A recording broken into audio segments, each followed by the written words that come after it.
Know that I'm here today with Dave Gannett and Eileen Glad of our flood management division, and we've got a pretty full agenda today. And we are. Let me see. Sorry about this. I've got too many screens open. So before we get started, the same housekeeping reminders that you've heard probably in every meeting that you've been in virtually in the last couple of years. We are recording the meeting. We want this meeting to be interactive. We've got everybody has access to raise your hand if you have a question, if you want to make a comment. We've got the chat open as well. If you want to put comments or questions in the chat, please do. There will also be times throughout the session that are just basically open for discussion. So please feel free to make comments as we go. We're going to hear from Lawrence Vandertak and Stan Edwards about Montgomery County's comprehensive flood management plan. I'm really excited to hear what you all have been doing. I think you've been working on this for maybe a year. I think I heard something about this last year, maybe longer. And then after we hear from you all, we'll hear from Eileen Glad, who's going to talk about some recent tools that we've heard about that help develop pluvial flood risk assessments. We are then going to open the floor up for discussion for anybody who has either attended one of our previous sessions on our updates to stormwater regulations or has had the ability to review those regulations, which are online on our A-StoRM website. And I want to put out a thank you to those of you who have reviewed them and submitted comments. We really appreciate the comments that we've received, and we are in the process of reviewing those right now. And then if we have time, if we do have any updates on our FEMA grant applications, we'll let you know, and then wrap up and talk about the next meeting. So, Lawrence, are you ready to take over? I am. Give me just half a moment here to share. And hopefully I'm going to share the full presentation mode. If not, I will switch my screens around. Of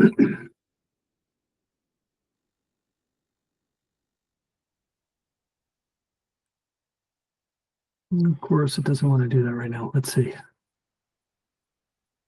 I'm beginning. All right, you see full screen?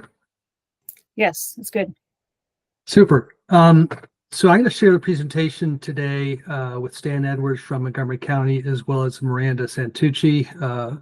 Brief introduction for myself. I'm Jacob's Water Resilience Director for the Americas, but more importantly, a very long time Montgomery County resident and very interested in flood management. A couple of pictures that you'll see here are actually my front yard in the course of the presentation. Well, as I said, share it with Stan. I don't know if you want to introduce yourself, Stan and Miranda, real quick, and then we'll get into it. Sure. Hi, everybody. I'm Stan Edwards. I'm the chief of the Climate, Energy, and Compliance Division in the Montgomery County Department of Environmental Protection. And I'm Miranda Santucci with Jacobs. I work with Lawrence Vandertak on this project in Montgomery County, also a county resident. So very interested in this work and the state work as well. And Miranda's being humble. She's actually our project manager for this effort. So Thanks. Keep that in mind. So all questions go to Miranda. Just kidding. All right.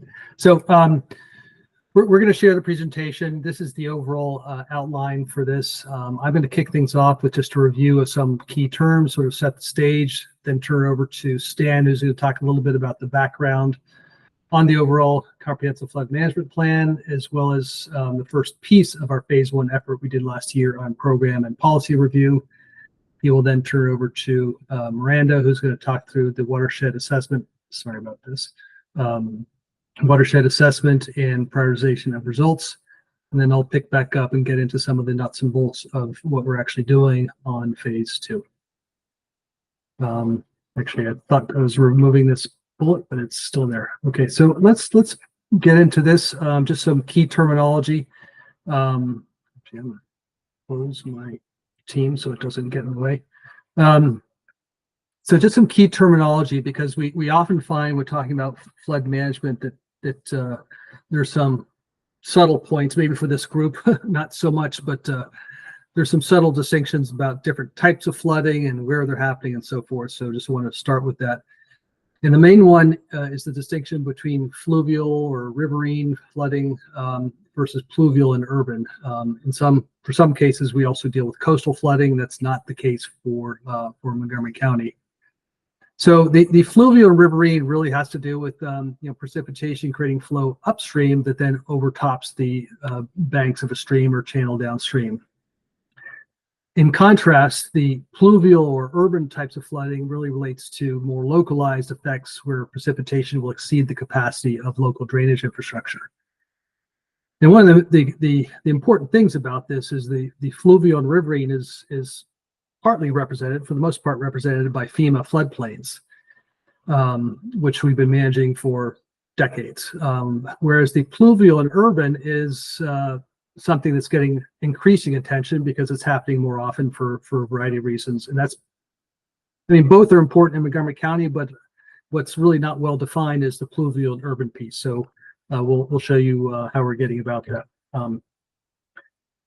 Again, this group will know this, but I think it's important to distinguish that watershed management focus in the county and the state has evolved from starting out largely focused on water quality or localized drainage type issues. So we like to sort of show this transition here, where stormwater management is essentially your smaller storms, your 1 to 2 year type storms.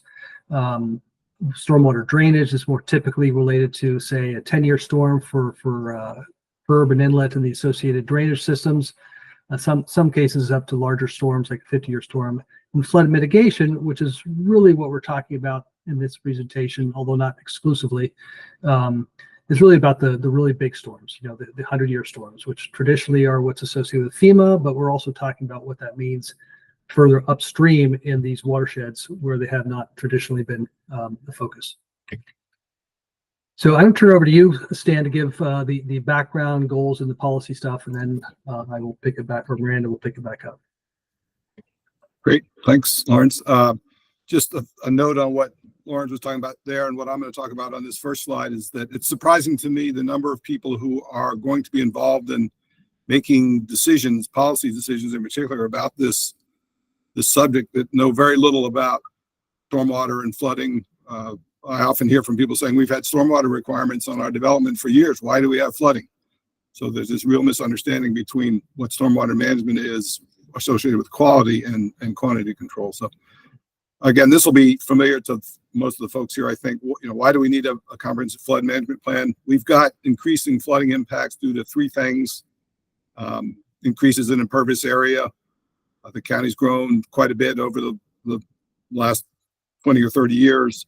We've got aging infrastructure. This picture a little hard to see probably, but this is actually an aerial view of I-270. A culvert collapsed and we had a sinkhole on I-270, so they're repairing that sinkhole. And then we've had increases in changes in precipitation due to climate change. And this is a multi-radar, multi-sensor map from NOAA.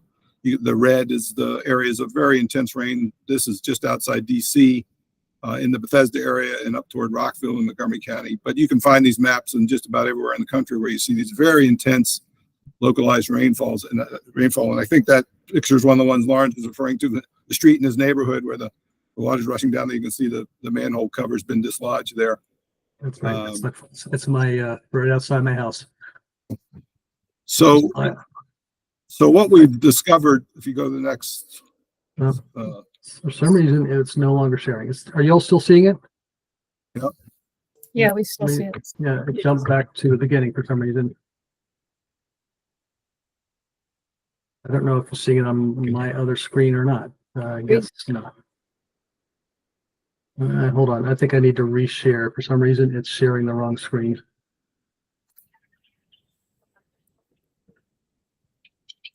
There's a Google Meets issue. All right.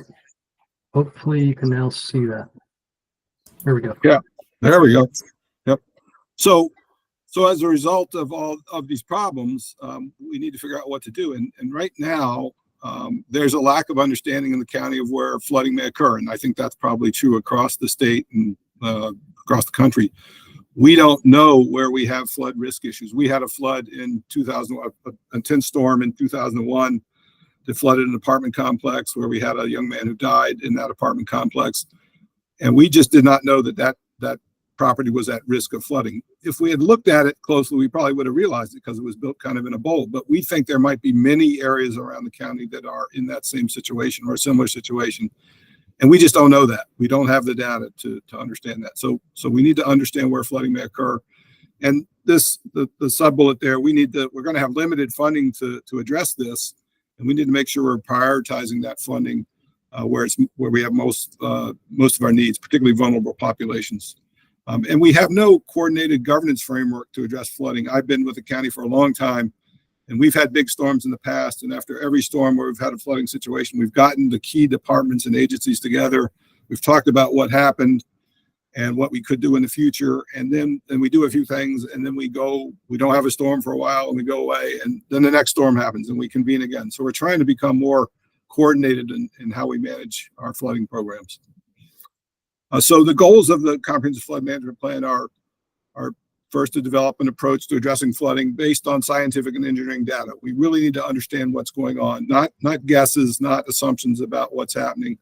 We have lots of current flooding situations where people say the cause is this, and we really don't know. And so we want to do these watershed studies to really have the scientific and engineering basis for understanding what we're going to do. We want to obviously address flooding needs of the county's residents and businesses, and we want to focus on underserved communities because they're the folks that will at least be able to respond to and recover from flooding events. We need to look at, and once we understand what our risks and vulnerabilities are, we need to adopt policy, regulatory, organizational changes to try to minimize flooding in the future, to plan for flooding, to be able to recover from flooding. And then finally, underpinning all this is these detailed hydrologic and hydraulic modeling that we're doing and vulnerability and risk assessments to develop these plans and capital projects to address flooding. So the three phases of the plan as we've got it laid out right now. Phase one we've completed, and that was really to develop a shared understanding of our existing conditions for flood management, not just our conditions within the government, what agencies have a responsibility and a role, but also understand where we should be directing our attention in the future based on the data that we did have. Jacobs, who's been supporting us through this work, has done some work in the county in the past. So they had some background data on places that they thought might be at risk of flood. And so we needed to use that data to develop a clear path forward for the next two phases. So we're in phase two right now. That'll last, we're in the end of FY24. We're on a July to June fiscal year. Into FY26, we're going to be doing these watershed studies in 11 watersheds in the county, about 101,000 acres in the county, almost a third of the county, the really developed areas of the county. And so we, in phase two, we're doing the data collection and modeling, or Jacobs is doing the data collection and modeling and understanding our vulnerability and risks. On the county side, we're going to be working on convening a steering committee and a program delivery team to help develop the action plans to address the outcomes. I'll talk a little bit more about the outcomes that were identified in phase one to make us better able to manage flooding in the future. And then in phase three, we'll implement those the actions and the regulatory actions and also the capital projects that are identified in phase two, and that will go on for a number of years. Jurisdictions in the area that have gone down this road before, and Jacobs has worked with many of them, have developed initial capital programs that are 10 years, and that doesn't begin to cover their flooding issues. So we expect to be developing flood mitigation projects for the foreseeable future.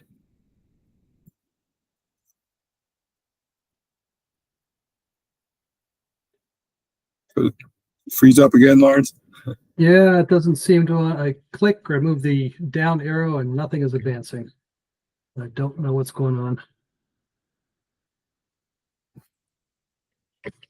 There we go.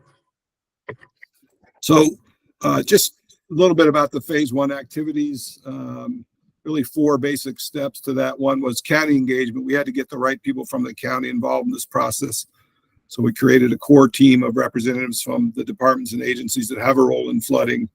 Jacobs led us through 10 2-hour workshops to talk about a variety of things in order to develop our outcomes of phase 1. Jacobs did some interviews and data collection with all these agencies and departments and tried to narrow down our roles and responsibilities and regulations. We did some preliminary look at the watersheds that we thought we might want to study in phase 2. Again, Jacobs had done some previous work, and so they identified where we thought we might need to do the initial studies, collected a lot of data on those watersheds, across all the watersheds, but primarily those ones that we thought we might focus on, and understood our gaps in data. We know we have a fairly good, I'll say a fairly good inventory of our stormwater infrastructure, but when we dug down into it in order to do modeling, fairly good isn't enough. It has to be a complete inventory. And so Jacobs is spending an awful lot of time and effort to fill in the data gaps that we have, which will be a big benefit, not only in their modeling, but for us going forward and maintaining our infrastructure.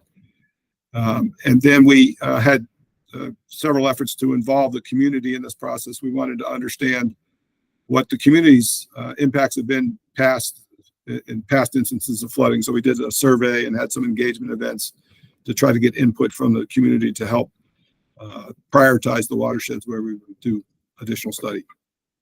And so I mentioned the agencies and departments. So in Montgomery County, there's 6 key ones. I'm with the Department of Environmental Protection. The Montgomery County Department of Transportation maintains our stormwater infrastructure in the public right-of-way. The Department of Permitting Services issues building permits and reviews stormwater plans. Our Office of Emergency Management and Homeland Security is involved in emergency management, as their name suggests, so our hazard mitigation plan and things like that. And then we're kind of unique in Montgomery County. Our planning and parks agencies are part of the Montgomery National Capital Park and Planning Commission. They're not technically part of the county government, but they serve as agencies that we work with closely on our development review and also maintenance of parks. And parks is critical because they own a tremendous amount of land in stream valleys. So a lot of the riverine flooding and the areas that might be at risk, and also opportunities where we might be able to do mitigation projects, are actually on land owned by Montgomery Parks. So the 2 pieces of MNC PPC there were important for this. And again, we focused in phase 1 on the program and policy review, and then prioritizing the watersheds we would do further study. So just a couple quick results from phase 1. We made key observations. Well, Jacobs started based on their research and talking to people. They made some key observations about the current responsibilities, policies, and systems related to flooding and flood management in the county. Just looking at what we currently do and how well we do it. And as a team, we developed 17 desired outcomes that we felt that the county needed to achieve in order to comprehensively prepare for, prevent, manage, and recover from flooding. And each of those outcomes had a set of competencies, and I'll talk about the outcomes here in the next couple slides.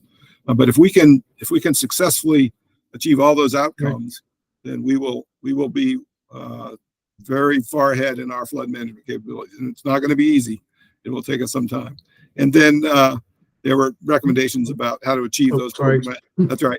Just recommendations about how to achieve those programmatic steps with regard to moving forward in phase 2 and phase 3. So just again, talking about the desired outcomes, we define the outcomes and the competencies that we felt would be necessary for us to capably manage flooding, comprehensively manage flooding. We identified our current performance in those outcome areas and their importance.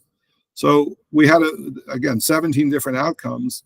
Some of those things we do pretty well. Some of those things we don't do well. Some are very important, and they're all important, but some are more important than others. And so we tried to rank those so we could have a game plan going forward.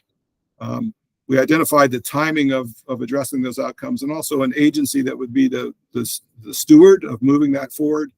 Again, we have 6 different agencies involved in this, and we'll probably have others involved as we move forward. But we wanted to have one department or agency who had the responsibility for making sure that outcome was delivered on. And then we summarized all those desired outcomes within a strategy that was our phase 1 final report. And that's we can share that our website has those phase 1 reports for people who might be interested in seeing what the results were. And so we, again, 17 outcomes, we grouped them into categories. First one's related to governance. We want to make sure we understand who's doing what, basically. And our urgency on that was fairly high, and that's something we would start right off the bat. We would work on that. And then we had 3 outcomes related to flood management planning. We had to, when we do land use plans and development review, we need to make sure we're taking flooding into account when we review future development. And we need to make sure we have a clear process for going through the development review and permitting process, and that we're enforcing the standards that we ultimately put in place. The next category is basically the fundamentals of what we're doing. It's flood hazard and risk information. And this is where the modeling that Jacob was doing is going to be very important to us. So outcome 8 there is what I consider to be the most critical, even though we only had an urgency score of 7 there. Not sure why that wasn't a 9, but that was our most, to me, is our most critical. We have to understand what the flood risk is before we can do anything. And then we have to make sure that data is available both internally, so when we do development review, we know what our flood risk and vulnerability is, and also externally, so the community knows what the risks are. Things like flood insurance options, we want to be able to talk to people about, and make sure we have all this information available in real time to the public. The next categories were about actually the mitigation we would be doing. Once we identify what our risks and vulnerabilities are, then we need to make sure we're developing a capital program that addresses our flood mitigation needs. And again, particularly focusing on our equity goals. As we move forward with projects, we want to make sure the underserved communities are served first and foremost, because again, they have the least capacity to recover from flooding. 2 outcomes related to asset management, just making sure that our drainage infrastructure and whatever other infrastructure we develop performs at the level of service that we expect it to. We do this quite well right now. You'll see outcome 13 there, the drainage and flood control infrastructure. The urgency score we identify as low because right now, based on our current standard, we maintain our infrastructure up to the current standard. The problem is our standard is behind the time. So typically our drainage infrastructure is designed to a 10-year storm, as Lawrence mentioned, and it performs at a 10-year storm generally. And we have very detailed processes in place to make sure it performs at that level. But that, as we know, is not going to be sufficient going forward, and as we get these more intense rainstorms. And then finally, the last outcomes related to emergency management, just making sure we're preparing. We can do all the planning we want, but we know there are going to be some situations where flood occurs. And so we want to make sure we've got good plans for anticipating that and warning people about that. And then finally, budget and finance is an important one. This is going to cost a lot of money, which we don't currently have. And we have to figure out how to get the money to do these projects. So that will be an important thing going forward. And this is just an example of one of the outcomes. This was outcome number 1 about flood risk management roles and responsibilities understood. In our phase 1 report, we tried to summarize things in kind of a graphical way, identify the competencies that are necessary to achieve that. And then you can see here who's the steward, which department is the stewarding department, what's the timing of doing that work, and what's the urgency score. And we have this for all the outcomes in our phase 1 report. That's an overview of what at least the governance side of phase 1. Miranda's going to talk about the watershed assessment and prioritization work that we did as part of phase 1. Great, thanks, Dan. So for the watershed prioritization, the county wanted to move forward with detailed flood modeling, but there are a large number of watersheds, limited funds. We want to prioritize these so that we really rank those watersheds that are most exposed first to initiate the studies on those, and make sure that those are, flood risk information is developed in those first. And the county also wanted to prioritize watersheds in a way that was done based on flood exposure rather than just using observed flooding locations, knowing that sometimes that call information can be kind of emphasizing areas where residents know they can make calls and make those complaints versus other areas where residents may not have that connection or understand the resources and whatnot. So we want to make sure that the exposure assessment was done in a way that it's based on flood exposure versus just call information.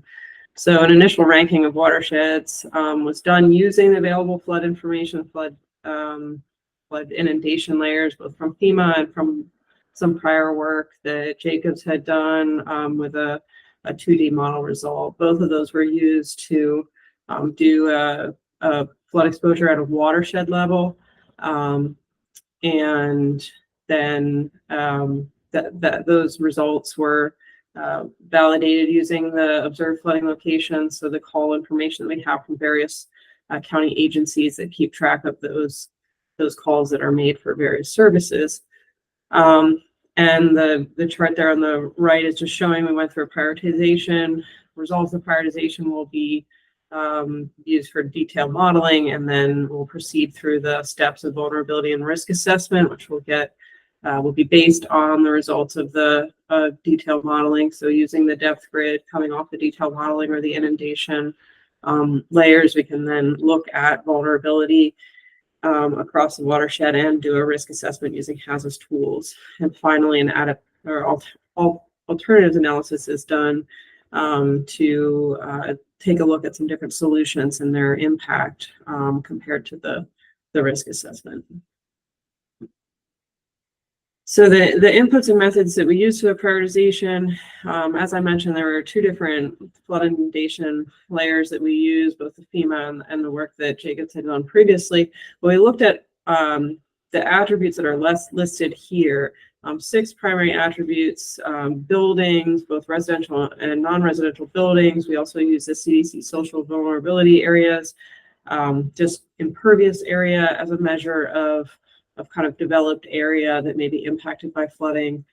We also looked at critical facilities and infrastructure, as well as environmentally sensitive areas. So what we did was use those attributes, quantify them for each watershed, so we could look watershed to watershed and understand the exposures of its different attributes, and then worked with the county to establish a scoring system that can be used to rank the watersheds based on the exposure. So the map there is showing kind of the results of this tier ranking.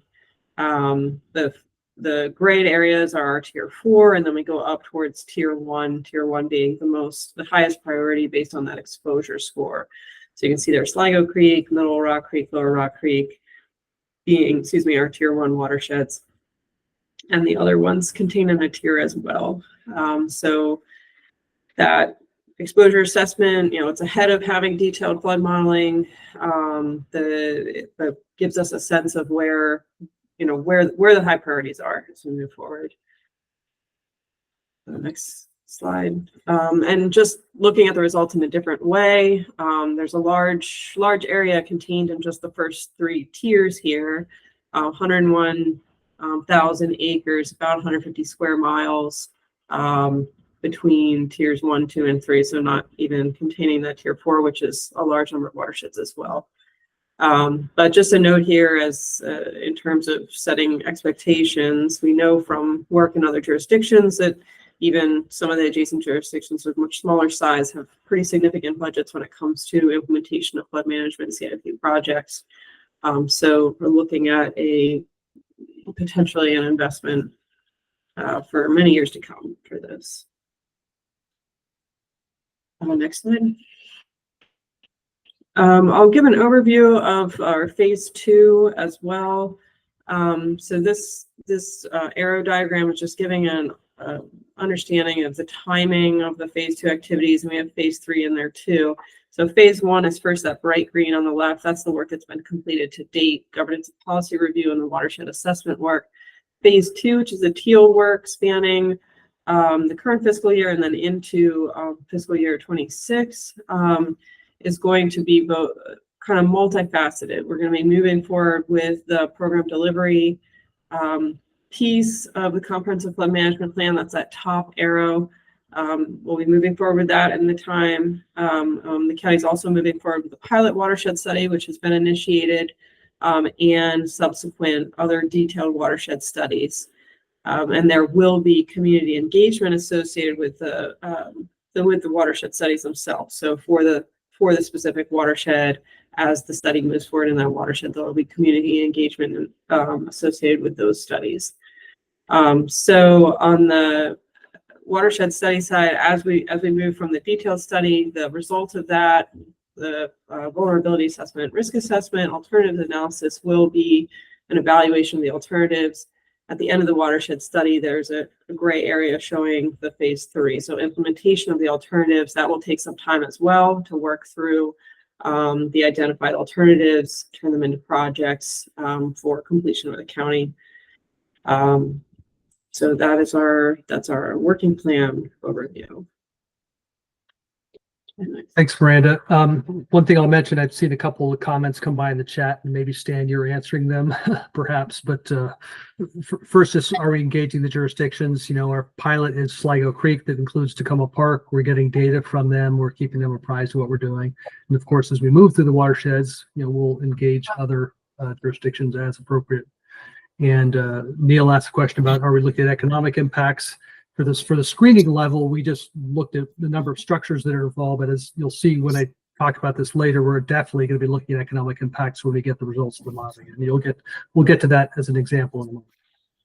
Yeah, Lauren, if I could just add on municipalities, we were very clear with our municipalities that we want to include them in this modeling. As we all know, water doesn't respect geographic boundaries or political boundaries. Some of our larger jurisdictions, Rockville and Gaithersburg in particular, have their own storm drain infrastructure and are doing watershed studies. So we'll collaborate with them, but the smaller ones we are definitely incorporating into our study. One other note there, Lawrence, I saw there's something that pops up there. Yeah, there is some kind of interplay between the teal bars there. Certainly the results of the detailed watershed studies will inform the program delivery piece of it. That's intentional. That once we have that flood risk information, it will be helpful as the program delivery piece moves forward as well. Okay, so I'm gonna do a bit of a deep dive on the watershed studies. Some of what I'm talking about is actually the ongoing work for Sligo Creek, but because it's ongoing, we don't have any final results yet to share. So I'm going to also give an illustration of how we will use those results, but with some examples from some other local projects actually in Northern Virginia. So let's start out just with the big picture overview. I think you've gotten the gist of this already, but the watershed studies will generally follow the sequence, as I think Miranda already went through. The objectives, of course, being to develop flood inundation mapping for both for a variety of scenarios, both future climate projections as well as future land use scenarios. We will use those to create the vulnerability and risk assessments, develop alternatives, but also make sure that that information is accessible. As Stan mentioned before, that's one of the key outcomes that we want to make sure is available to the county to inform decision-making for land use planning and infrastructure development and capital projects.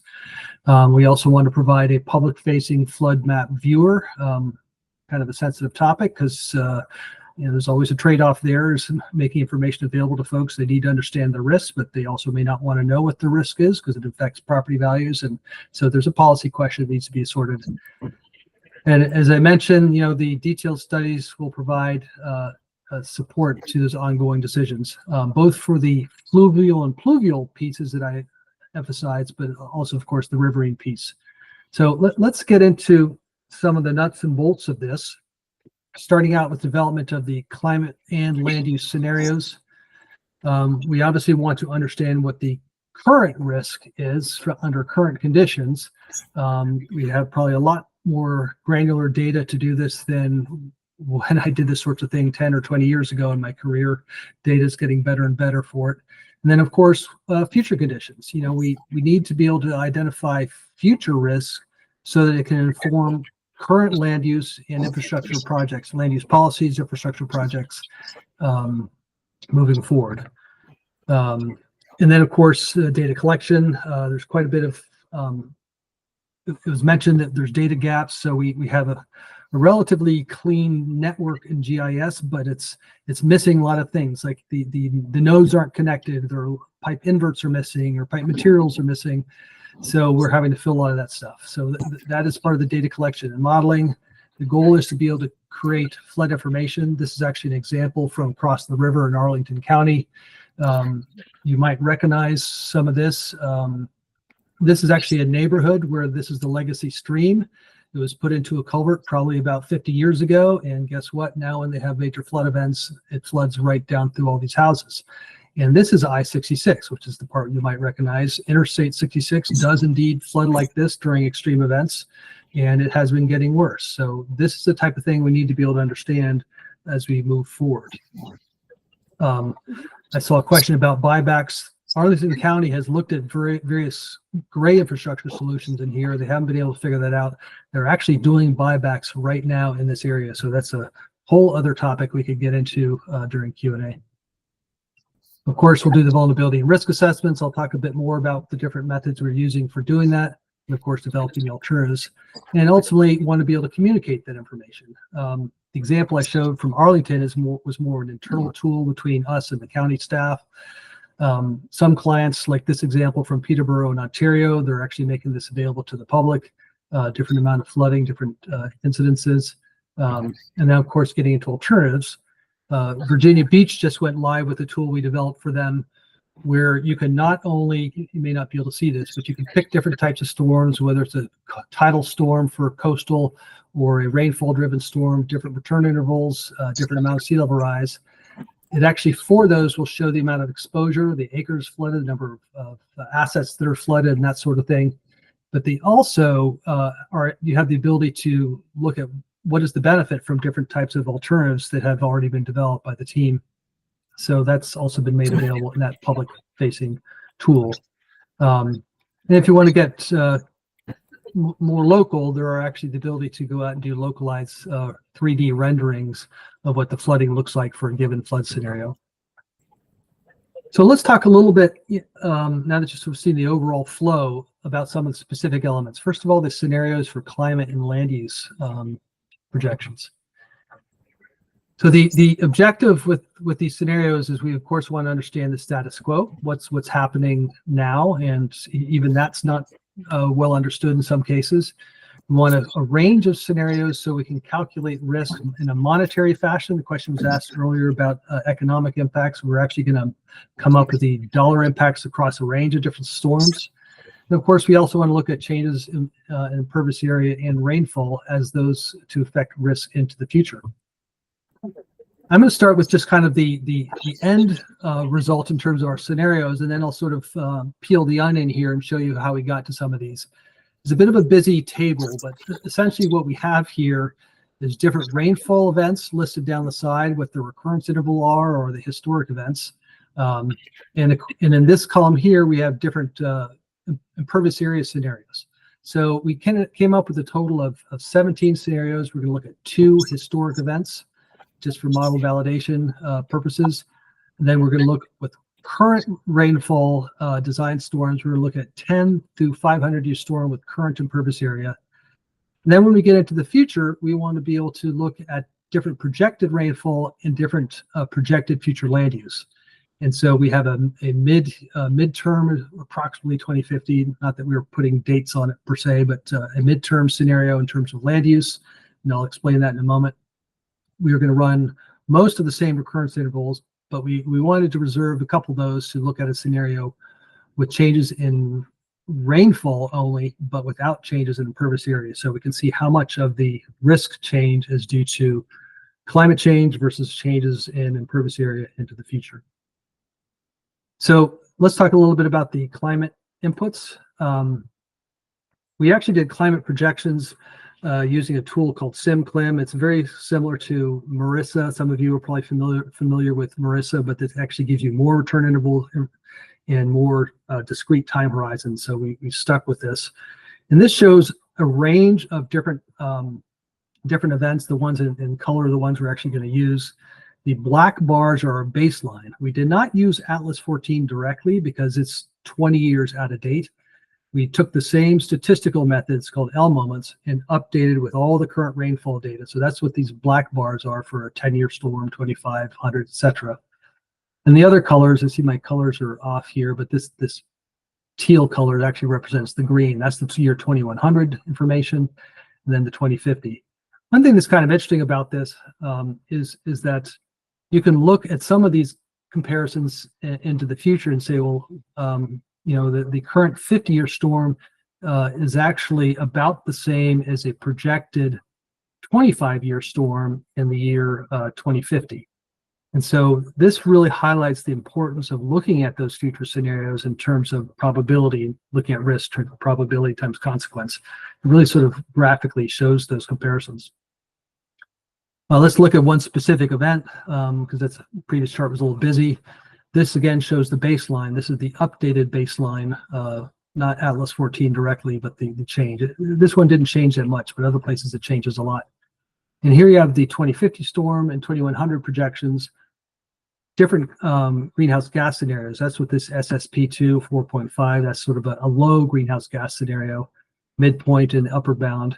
And this is sort of the midpoint 2050. So in summary, the baseline 100-year storm is going to go from about 8.4 inches to possibly 9.6 inches in 2050 and as much as 11.8 inches by the time you get out to 2100.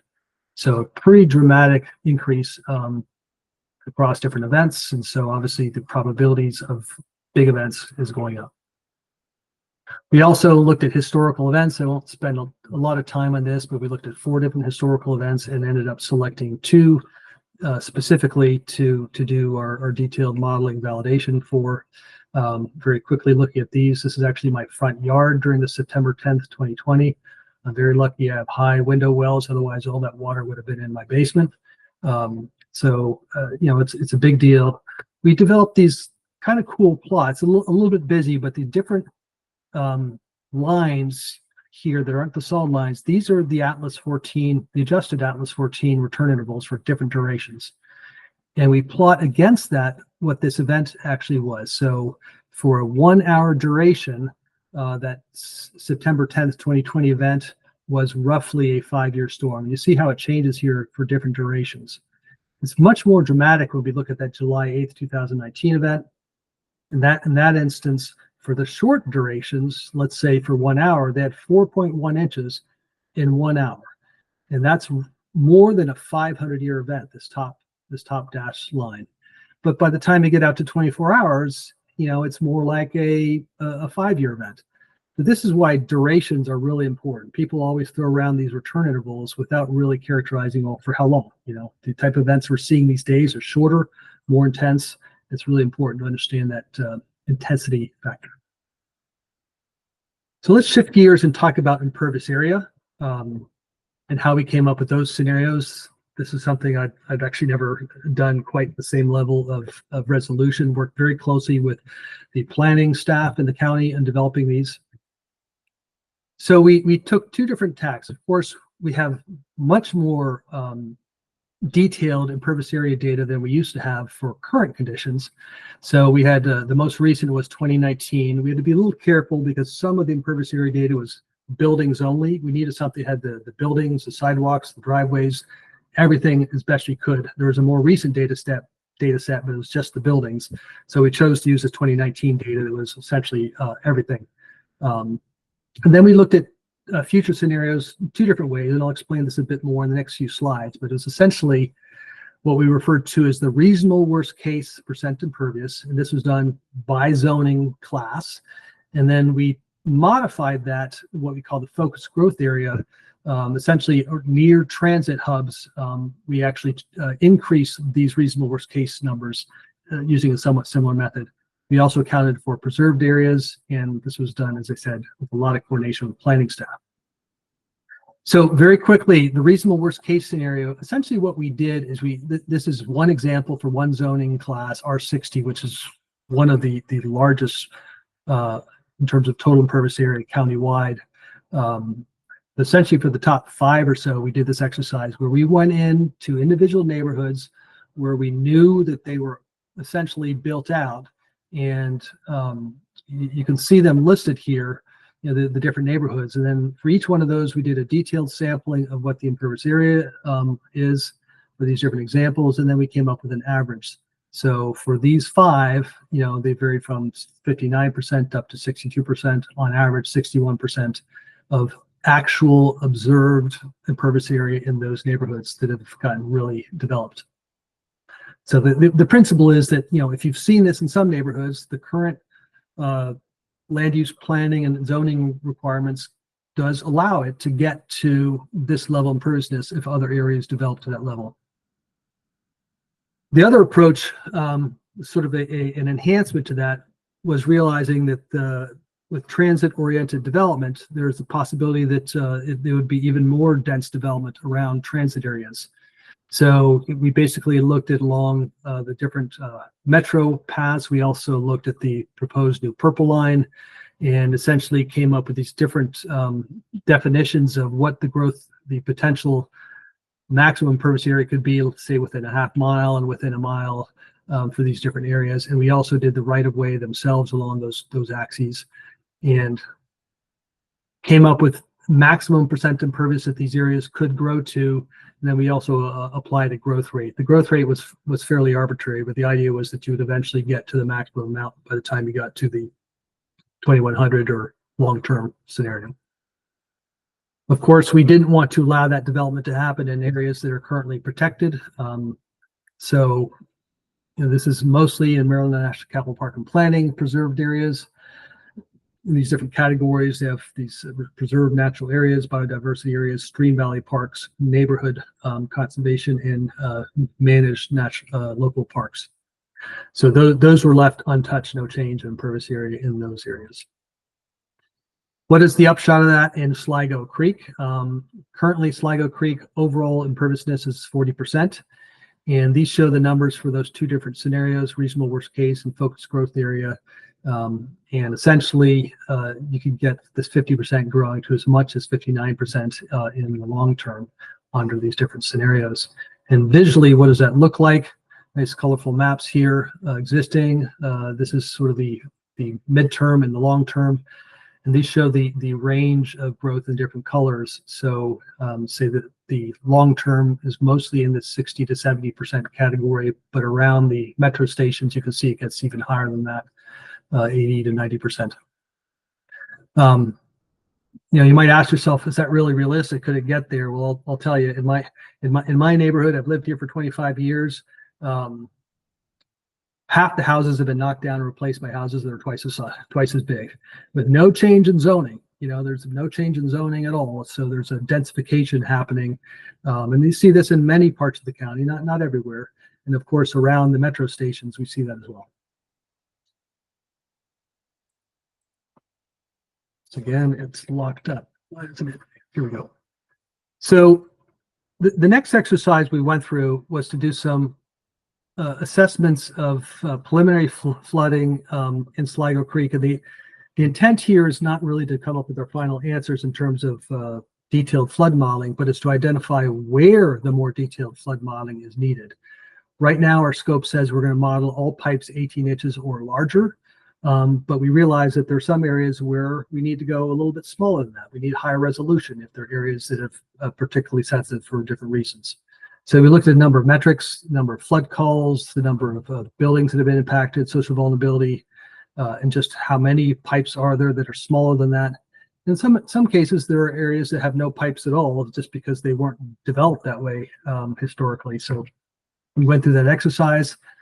Miranda mentioned that we had done some previous modeling. Actually, it was done for WSSC water. This is a 2D modeling. It doesn't have any pipes built into it. It's just what happens on the surface. So we use that as one tool along with the FEMA maps to compare to the flood calls.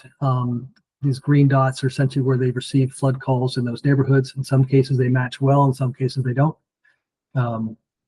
We also looked at, what are the impacts to houses and so forth. And again, the purpose of this is essentially to pick areas where we would go beyond those 18-inch pipes. We'll get smaller than the 18-inch pipes. Looking at a range of criteria, we weighted those collaboratively with the county and decided, essentially you see the darker colors here are the areas where we are proposing to do that more detailed modeling. So we are in the middle right now of filling the data gaps and building the 1D, 2D models. I really wish that we could show those to you today, but we're just not quite there. But I'm going to talk through the process we're going to use to actually apply that data. The 1D, 2D model is going to be done with PC Swim, so we will represent both the pipes as well as what happens over land when the pipes can't carry those extra flows. We'll develop flood viewers as well as start providing some of that information to the public through examples like this one that I showed you earlier. One of the sensitivity analyses we were planning on running, this is getting a little bit into the weeds on modeling here, but it's whether or not we should be doing a rain on grid type of analysis. You have the ability with PC Swim 2D to actually do the hydrology with direct rainfall onto individual grid cells, which allows you to look, literally at a lot by lot basis, what's happening upstream of the inlet. Now we can do this downstream, when water comes out of the pipe, you can see in this cross section, if it comes out of the pipe, it'll spread over land and we'll actually see what happens. That's what you saw in that Arlington County project. The issue is what happens upstream of that uppermost inlet. Doing this 2D, this rain on grid modeling, I mean, ideally we would do it countywide. It's extremely computationally intensive. It takes very, very long run times to do it. So we're trying to narrow it down to areas where we really think it's important. So the sensitivity analysis will help inform those decisions. So how will we use that? We're going to first go through a vulnerability assessment and then a risk assessment. So the vulnerability looks at exposure. Essentially, it is a particular asset or area just subject to flooding. It will look at whether it's critical facilities and the like. And then we'll look at things like sensitivity. If a road is flooded, yeah, it's not a good thing, but right after the flood, the road will drain for the most part, unless there's a really erosive event. And, there's no lasting damage to the infrastructure. It might need some cleanup. So we're going to do that sensitivity evaluation, also adaptive capacity. Those are the elements that go into a vulnerability assessment. Once we've done that, we'll do a more quantitative risk assessment using EPA's HAZUS tool. And I'll show you an example of that from work we've done for Arlington. This actually puts a dollar value on the damages, but we're also going to look at the social impact. So this is an example from Arlington, just direct outputs from HAZUS. What it'll do is give you the annualized risk wherever you've done the full range of 10-year storms through 500-year storms. So this is like at a watershed level, $123 million in possible risk. This is current conditions running down to as little as $5 or $1 million on an annualized basis. So this is probability of event times consequence of damage. Then we did the same thing just to see how climate would impact it for just the 100-year storm. So just that 1% chance storm. And you could see for that and these are low likelihood but high consequence events. It shows you the high consequence. $719 million if they had a 100-year storm in Roach's Run. That would increase to $803 million. Again, low likelihood but high consequence type of event when you get to 2070. And you can see here that the change to the 2070 storm is definitely a watershed local thing. 4 Mile Run experiences the largest growth due to climate change. And that's partly because they actually have coastal effects as well. HAZUS is kind of cool because it not only gives you these overall numbers, but it breaks it down. You can get the total direct economic losses to buildings, income losses to businesses, wage losses to individuals, capital stock and buildings and vehicle losses. It sort of slices and dices all the loss calculations. So how do we then use that information? It actually drives the benefit cost analysis. We will essentially define and develop costs for flood mitigation adaptation projects. We're going to do approximately 10 of these per watershed. This is a bit arbitrary, but essentially what we're proposing to do. HAZUS will calculate the monetized impacts both before and after we look at those alternatives. So the benefit basically is that difference between the current risk and the reduced risk that happens in monetary terms. And then we complete a benefit cost analysis. I saw someone just asking if HAZUS is approved by FEMA. It's actually a good question because their benefit cost analysis tool doesn't explicitly recognize this tool. This tool is a FEMA tool. So we've actually had to have those conversations with them a couple of times saying we're using your tools to do benefit cost analysis.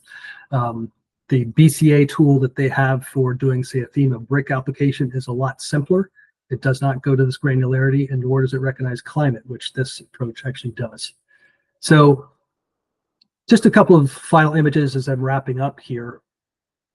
A couple of instances, actually, this is for Alexandria. We're actually doing a design right now of this particular project, but before that, we did this feasibility study.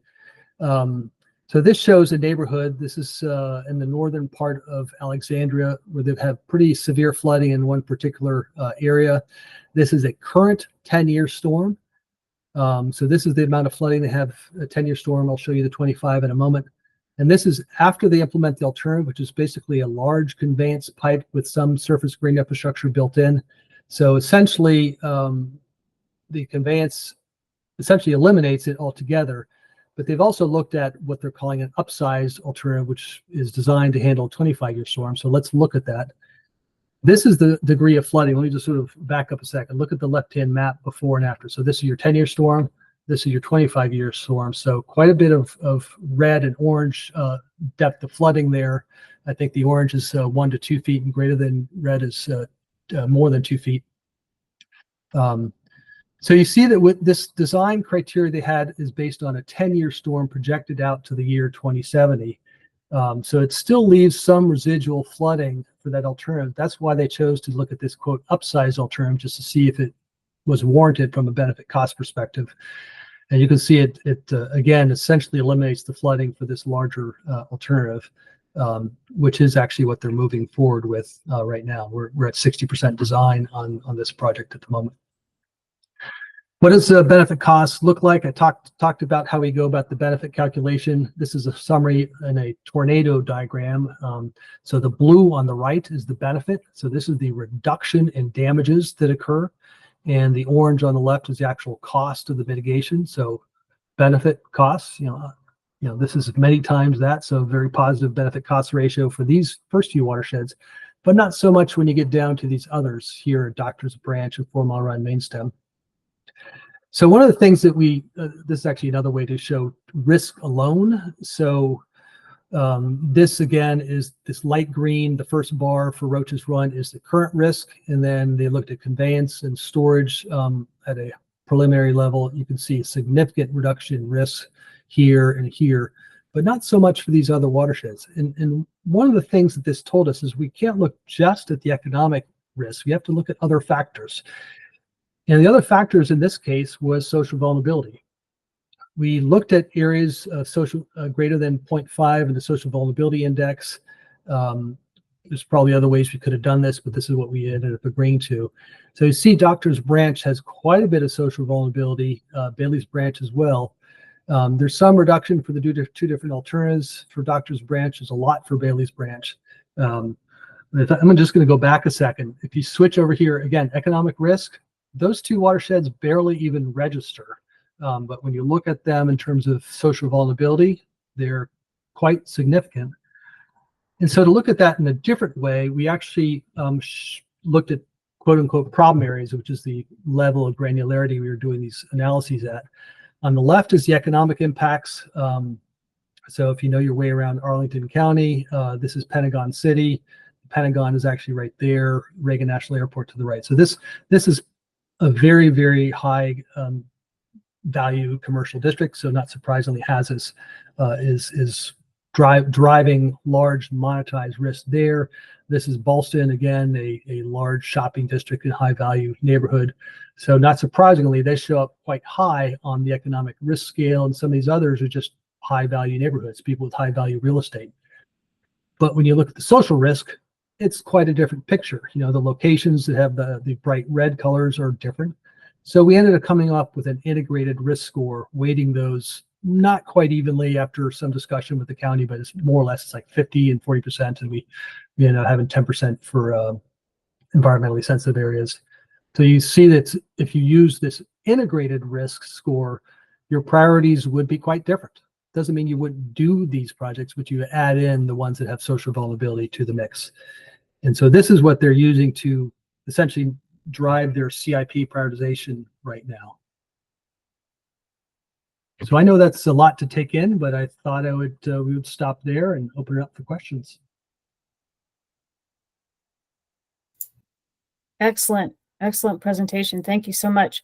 I know that you addressed many of the questions and comments in the chat. I added a couple of there at the end. I don't know if you're able to share with us an estimated cost of all this work. If not, that's fine, but it would be, or some range would be helpful. Or even if you could share phase 1 and phase 2 and not phase 3, because you don't know phase 3 yet. Stan asked ahead of time, can we share that information? Fine, go for it, Stan. So yeah, we don't know phase 3. We expect that will be. I was meeting with the county executive a few months ago and said this is likely to be costly. He said, I think it's going to have a B in the number. And I think he's probably right based on what other jurisdictions have seen. But for the work we're doing in phase 1 and phase 2, and we've asked Jacob to do a whole lot of support for our broad flooding range, but we're going to probably spend up between $4 and $5 million, I think. And again, that covers not just the modeling, but helping us develop regulatory policies, and they've been involved in looking at A-StoRM regulations, draft A-StoRM regulations, and working with us on that, and public outreach, and so a whole bunch of things that Jacobs is supporting with. And while I am on the subject, I really we're so grateful to have Jacobs as our support on this, because they've been terrific. They've supported Montgomery County for a number of years in our water related work, and they've been great in this work. Thanks, Stan. Thank you. Would anybody like to ask a question? Yes, Andy. Thank you. This is a really interesting presentation. I'm just curious. I'm curious about many things, but the thing I'll ask about is you talked about not using Atlas 14 and using your own rain gauge data, which I can certainly understand the reasons for that. My question is, how good is the rain gauge data network in terms of density, and also what's the length of record that you're able to use in order to derive the estimates you're coming up with? So maybe I left the wrong impression. It's not that we're not using Atlas 14 rain gauges directly. We're just updating these statistics. You know, if you go into Atlas 14, it's got for our region here, which is very large. It's got hundreds of rain gauges. We basically pulled the rain gauge data from 2000 through, I think it was 2021. I can't remember exactly what our cutoff was when we did this work, but we added that extra data and just reran the statistics for the same locations that was used in Atlas 14. So we've just updated the statistics so that our estimate of the intensity, duration, frequency at a given location represents what we all have experienced in the last 10, 20 years. These storms are happening more frequently and are bigger. So we just tried to reflect that in our baseline, because the climate change projections are all actually calculated as a change factor from current. So it's what is that delta above current. We just want to make sure the current is actually as current as we can make it. Okay, thanks for clarifying that. But I completely agree with the need to do that. And in fact, we find, because we've been doing some work with radar rainfall data for a 22-year time series in the Baltimore metropolitan area, that, you know, Atlas 14 totally misses some of the spatial variability, some of the spatial trends, and so using updated rainfall data, it can be done a number of different ways. It's really important to do. Thank you. And one other thing I would point out is the Atlas 14, of course, uses what they call regional growth factors tied to all the rain gauge networks. We wanted to make sure that we didn't reflect skewed statistics by pulling too far away from Montgomery County in estimating those. So we actually used a subset, not just the ones in the county, but sort of in this part of Maryland. to do those calculations. I mean, if you use the entire data set, it would probably skew towards other parts of the state. Yeah, we found we had to stick fairly close to the radial area that we were working in for the same reason. Thanks. Exactly. Yep.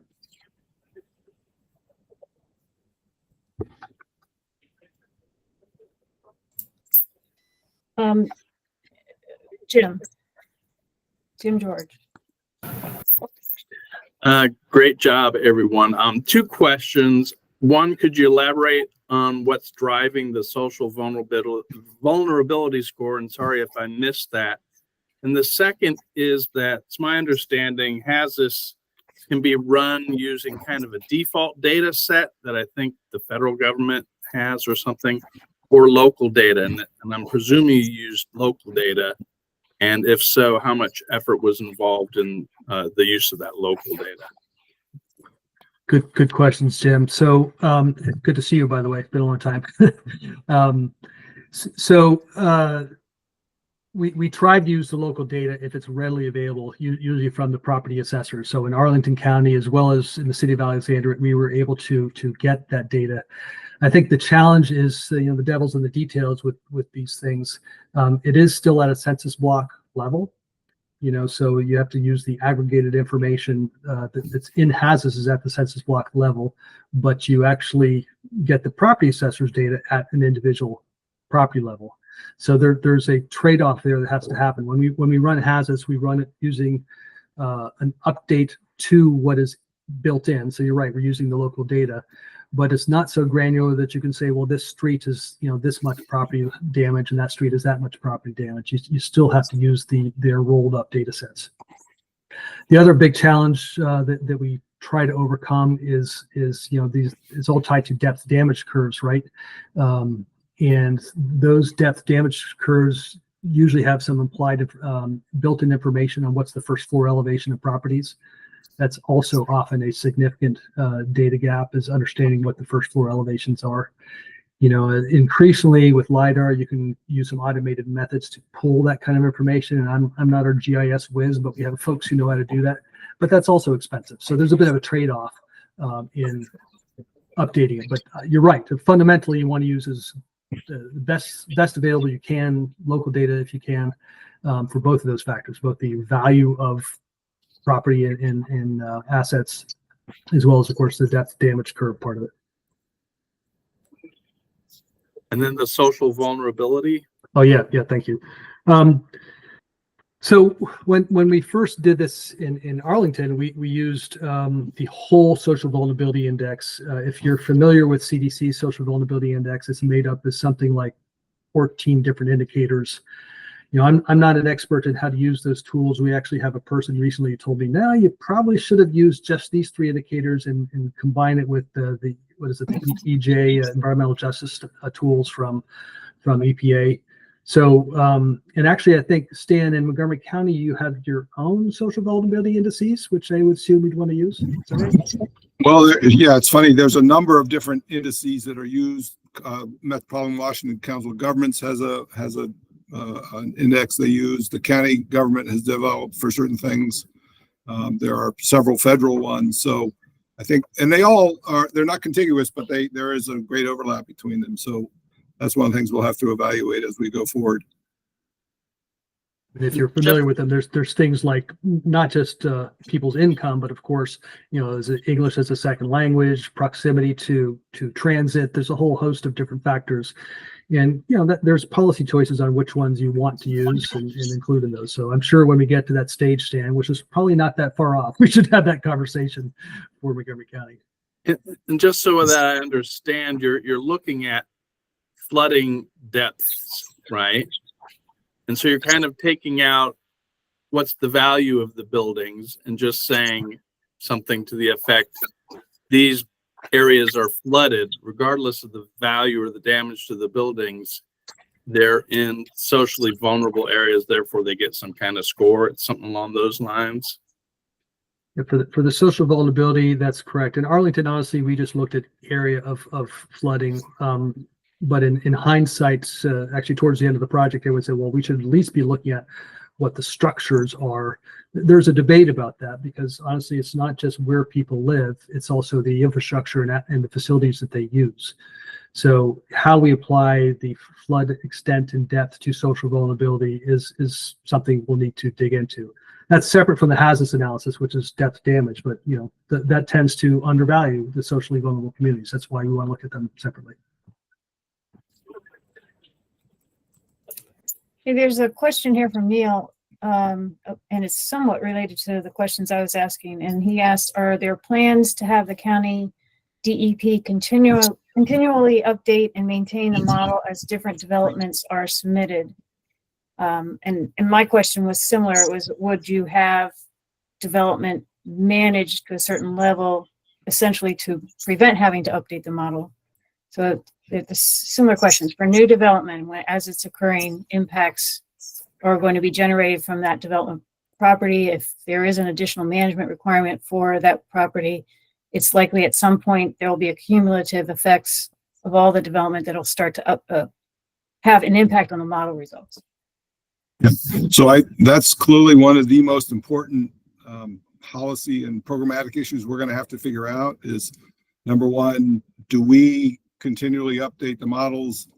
Do we ask developers to run models when they're submitting development plans? We have two agencies that are involved in development review, the planning department as MNCPPC and the Department of Permitting Services. So and neither one of which right now has the capability to run these models. So there's a lot of issues around staff and budgets, but those will be the kind of things we need to figure out. And there was a question earlier about, are we going to develop, and Jennifer, you may have asked this question about, are we going to have different standards in different areas? And so that may dictate that we want to update the models and maintain the models in certain areas and not in others, or not updated as frequently. But this is the reason we're in this situation right now, is because we haven't been able to look at development across a broad range of the watershed or a sub-watershed. Each development's looked at kind of individually. And as you say, they build on one another. So that in combination with the change in rainfall patterns has really created a difficult situation. But that'll be one of the first policy issues we start to explore. And I think it will be a complicated one. One thing I want to add to what Stan just said is for Arlington County, they originally developed their SWIM models as a 1D model, basically just the pipe for their 10-year design storm. They did that in 2010, and they actually did hire and train, I think it was 2 staff to run those models every time a developer came in with a new project to assess whether they could indeed connect to the system without making other modifications. So in terms of running it, that I think would be the ideal, but obviously, as Stan says, that's a policy and staffing question. The other thing I want to mention is that this example I just put on the screen, I briefly alluded to this, that the Arlington County is on the verge of creating what they're calling a resilience overlay district. So for those areas of urban flooding, and again, if I zoomed out on this particular map, it's probably at least 2 miles from the nearest FEMA floodplain. It's just no FEMA regulatory standard applies here. So they want to create a regulatory requirement in these areas, but it's largely for lot level development. So if you want to do a tear down and rebuild your house, you're going to have a more stringent building code. Right now, they probably have no building codes that apply here because they're not in FEMA floodplain as it relates to flooding. So they're going to at least implement similar things maybe to FEMA, or considering climate change, even higher level protection, so that you don't have flooding into basements and so forth in those areas. And eventually they might actually have other requirements for downstream mitigation, but their plan is to have two-tiered system, so to speak, different building requirements in these areas that have already been identified. One of the things we didn't talk about in this presentation, and perhaps we should have, is one of the things we started with was, what is the definition of flooding?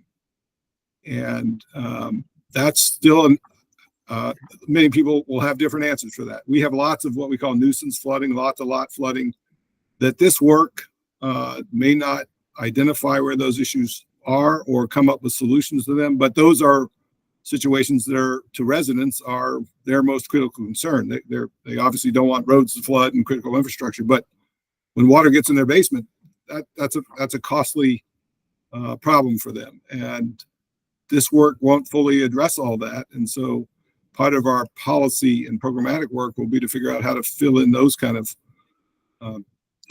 address those kind of flooding issues.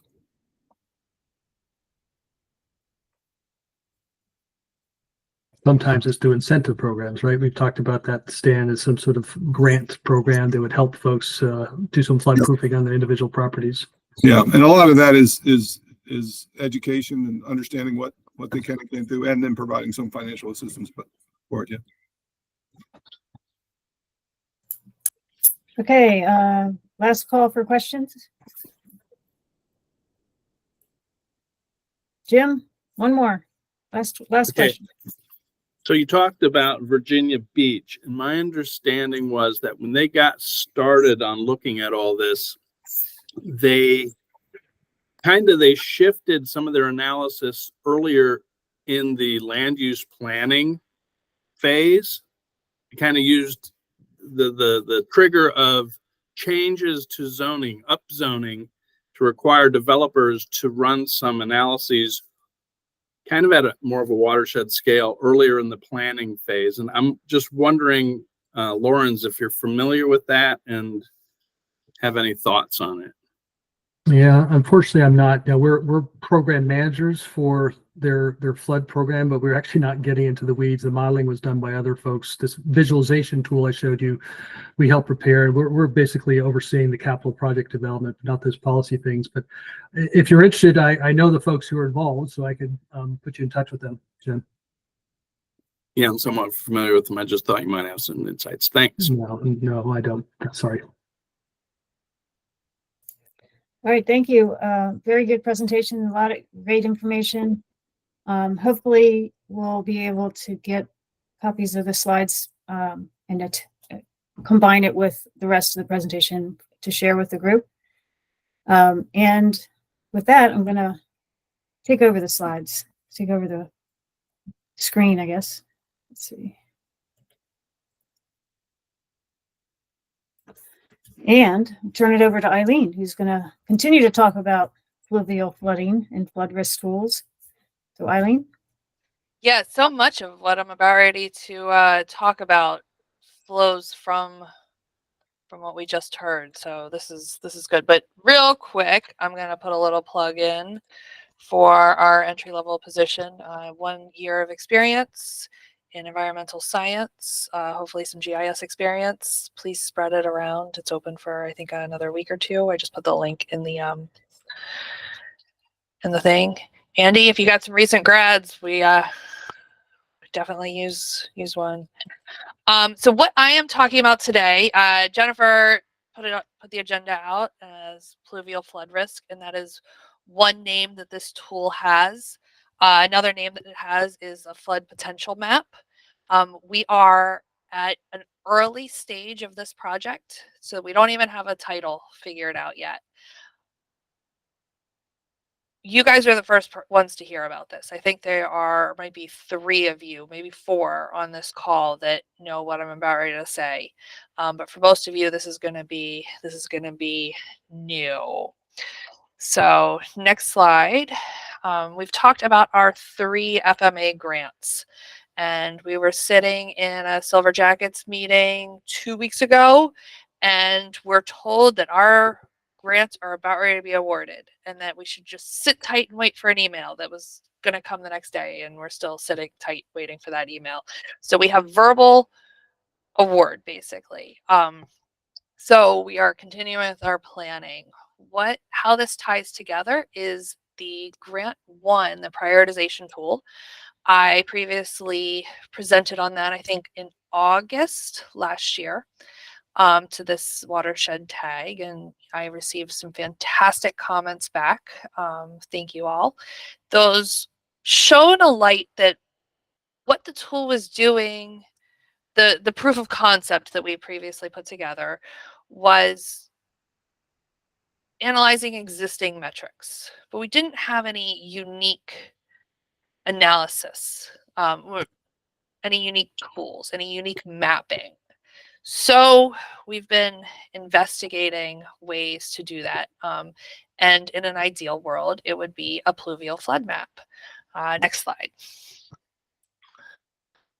And then give me one enter. So as we just heard from Montgomery County, an ideal world would be a 2D RAS model across the state with a SWIM model, HMS model, and, probably what would that be? 300 million, roughly, and a staff of 12 to maintain it. Obviously, that is not what we can do right now. Next slide. So what can we do? We met with Stantec, and they have developed a product that we are very interested in. At the end of this presentation, I'm going to ask you, does this sound like a good idea? We have not contracted with them, so you are stuck with me to tell you what they're going to do. Once we have a contract with them, they're going to be able to come in here and answer your questions in depth. But for now, this is very basic planning level. I'm just trying to tell you where we're going or what we're thinking. So what they have done is they have used machine learning they fed it 2D RAS models, taught the machine how to figure out where it's going to flood. And then all you have to do is enter in a DEM and some basic information, and it spits out your flood prediction map. I'll show you some pictures in a minute. Next, one more enter. I need to caveat this right now. This is not something we're trying to put out there and say it's equal to a FEMA flood map. Okay. What we're trying to do is inform on risk. Okay. So hence why we're thinking that this is an activity in our watershed prioritization grant is how we would fund this. Next slide. So I've got a couple slides here that I copied from Stantec. This is what they sold us on. Basically, if you think about if we were to run 2D models throughout the whole state, that would take a very long time, depending on how many resources we put to it, but probably years. Whereas this machine learning product, the flood predictor product, can spit it out in minutes. It does take it like an hour or two to process the terrain. Once it processes the terrain, then it gives you inundation maps for various depth grids in minutes. Next one, and it is just riverine. They're getting to coastal, but we're interested in riverine and pluvial flooding only. This is how it works, how the machine learning works. What they're putting in, they break it down to dimensionless numbers, and putting in hydrographs. I think they're trying to make it sound smarter than it is. I mean, it's a pretty smart machine, but it's mapping. I really think it's an exercise in mapping, because that's what you get when you're done with it. Next slide. They trained it on I think what was the first slide, 30,000 hours. But in the process of training it, they broke it down to the dimensionless features to come out with, they call it the flood predictor engine. We like to call it the flood potential map. Very same acronym. Next slide. Oh, did I put this one in twice? Next one. All right, so same thing. It does flash flooding. They call pluvial flooding flash flooding, riverine flooding. Next one.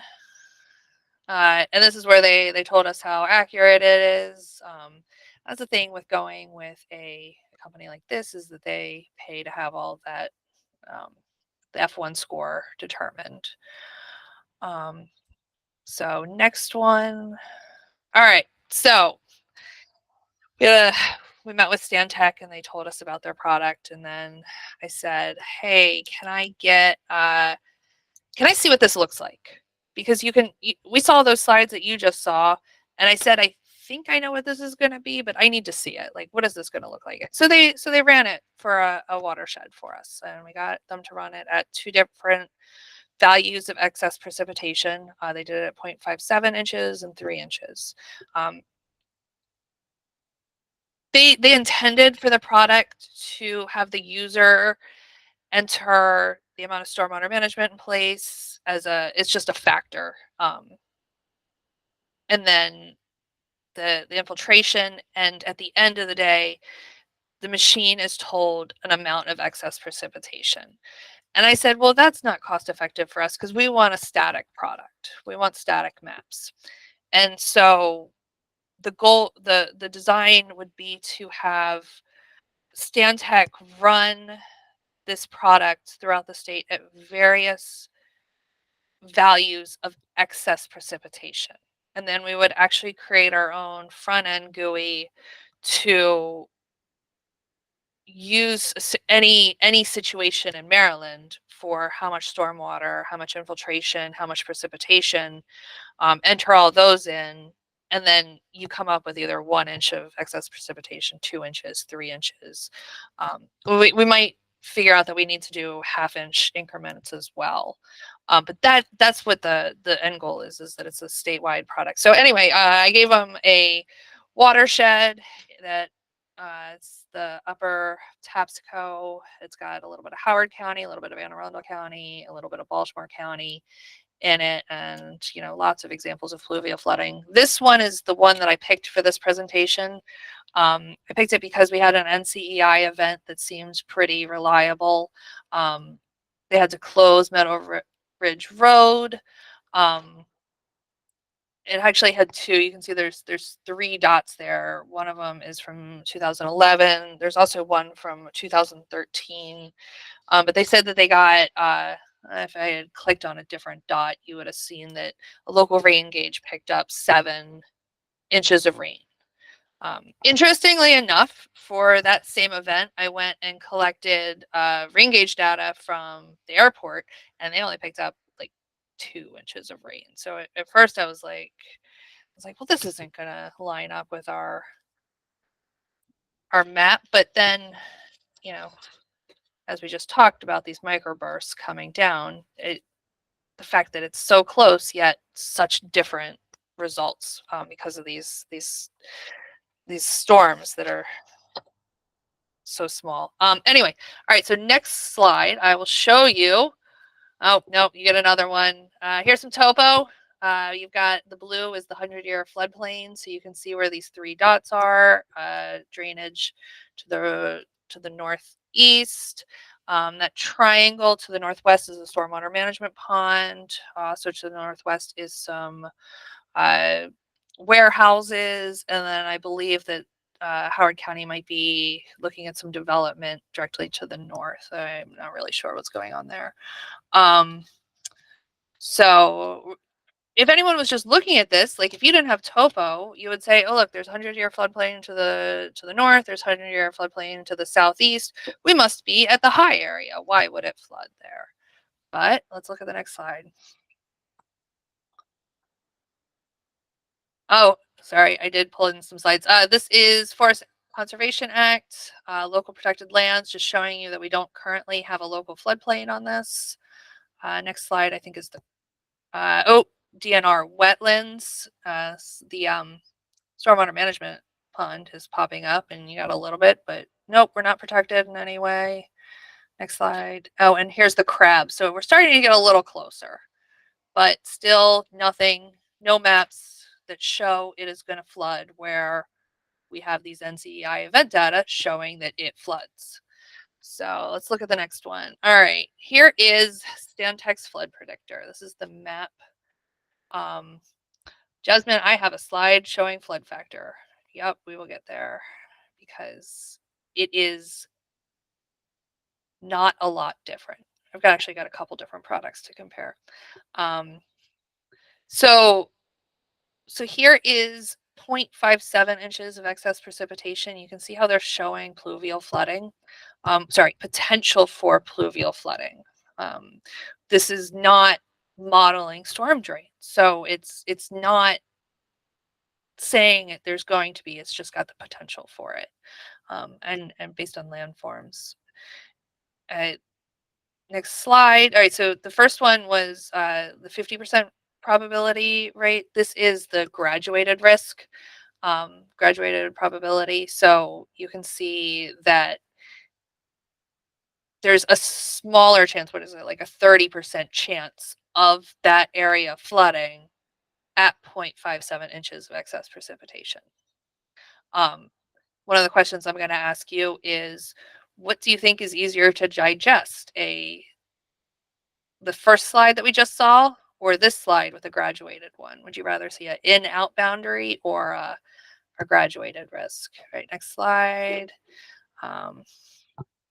Yep, there we go. And I just zoomed in so you can see this graduated risk around our 3 dots. You can see that we're starting to fill in, starting to show that there is a pluvial flood risk in this area.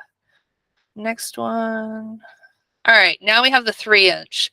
And this is where this whole exercise, I thought I had picked out the greatest area to show you guys. And then I get to this map and I'm like, oh crap, it's not showing flooding. So obviously there's something wrong with the model. We haven't bought it yet. We've got to work that out. Two of the things that we've decided that we want to have Stantec do is, one, we want to increase the number of training hours in their product to include flood models in Maryland to make sure that it is Maryland specific. And we also want to potentially increase the resolution of the DEM. So their map was made with a 10-meter DEM, and we would want to look at more of a 3-meter or 1-meter DEM for it. So yep, not sure why we don't have red areas around our dots, but let's just skip this slide and go to the next one, which now is showing the same 3 inches, but it's the graduated risk. It's showing that there is a 20 to 30% chance of it flooding in that area. So it's pretty cool. I really like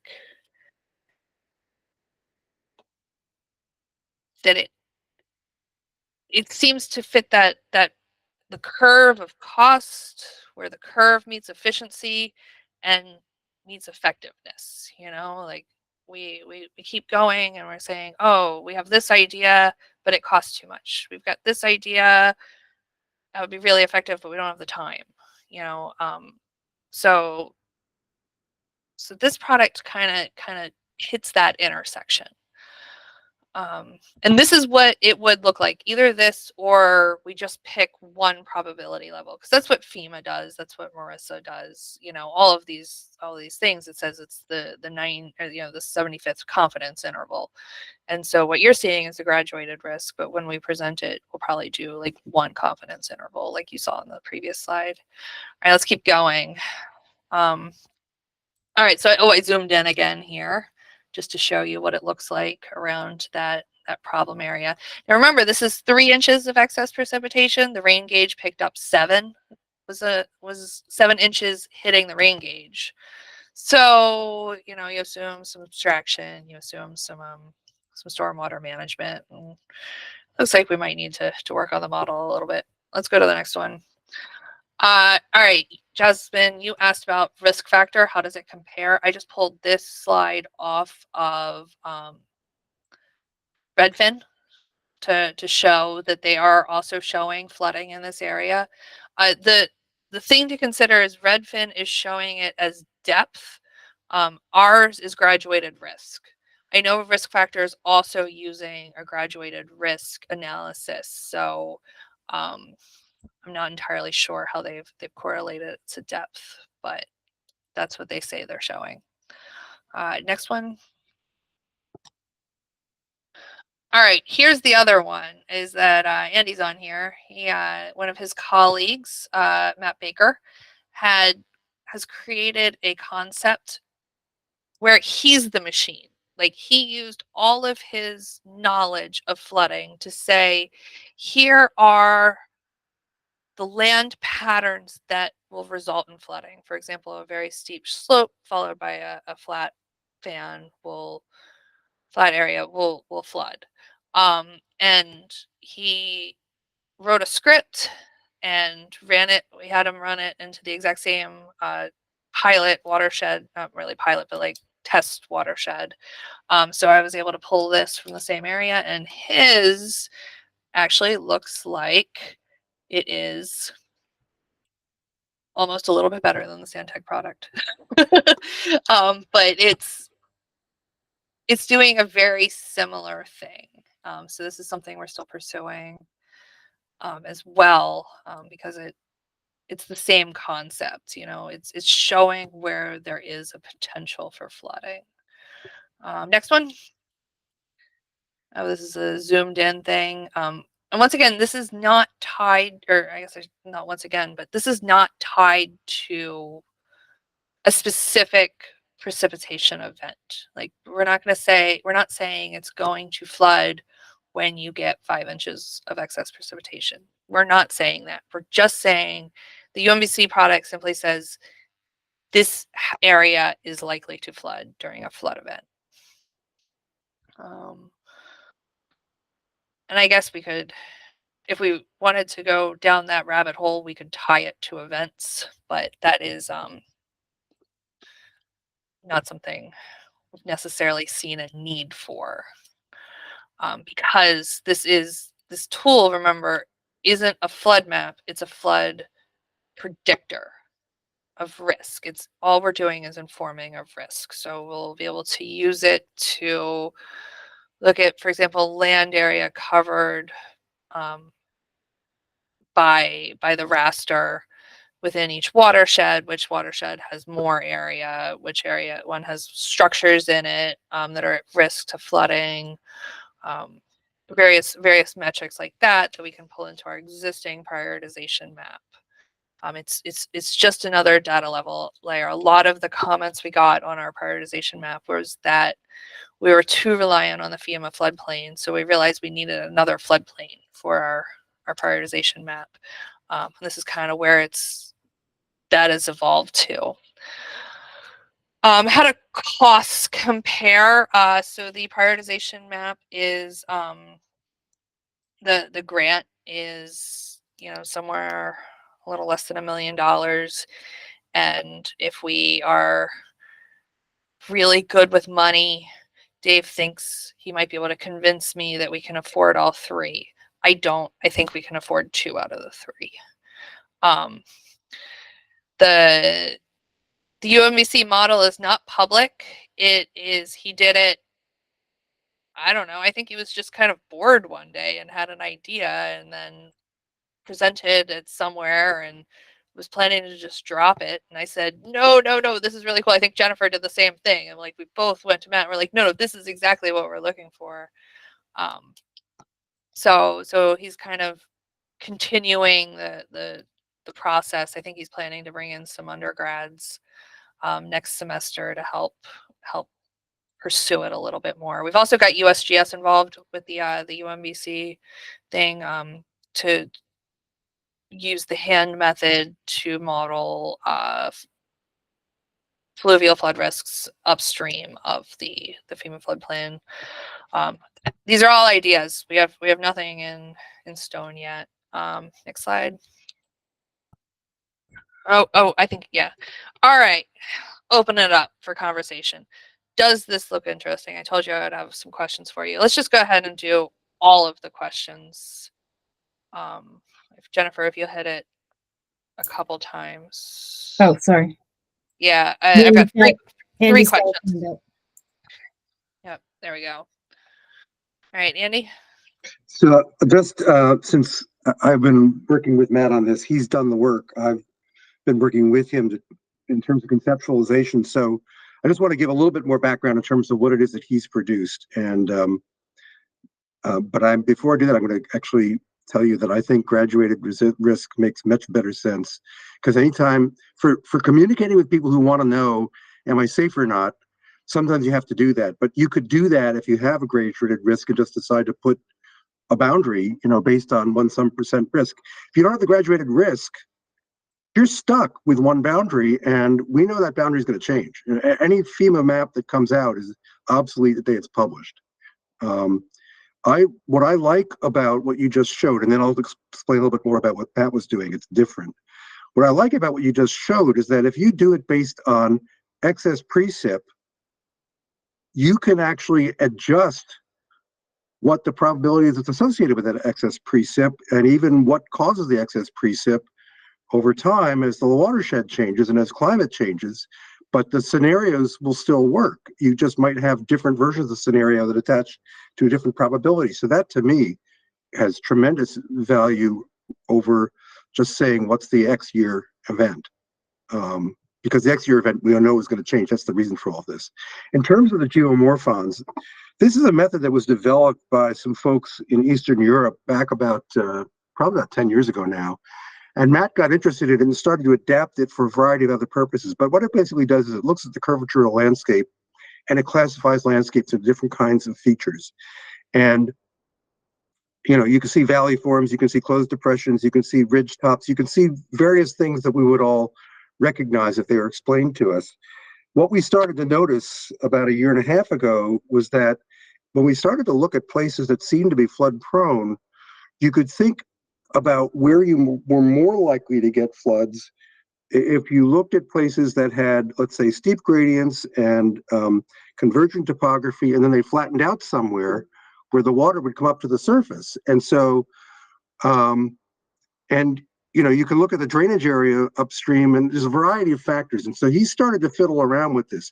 This has not been verified against actual flood reports. It's actually kind of hard to get good flood reports to do this. But the idea for doing this was not to give people, this is the N year flood. It was simply to say, if you are in an urban landscape and you are concerned about the risk of flooding, some places are going to have a more persistent likelihood of going underwater under certain conditions than others do. Let's start by basically being able to say where you should be looking, and then you should go back and try to verify with whatever data you can get. That's where that came from. And so it hasn't been calibrated to anything at this point. He hasn't gone looking for a lot of money to do this either. He wasn't going to give it up so much as he wasn't sure how much time he had to devote to it. But as Eileen said, we're hoping a couple of really smart undergrads will work with him on this in the fall. So that's all I wanted to say about that. So Eileen, you got Mary Roman has her hand raised. Mary?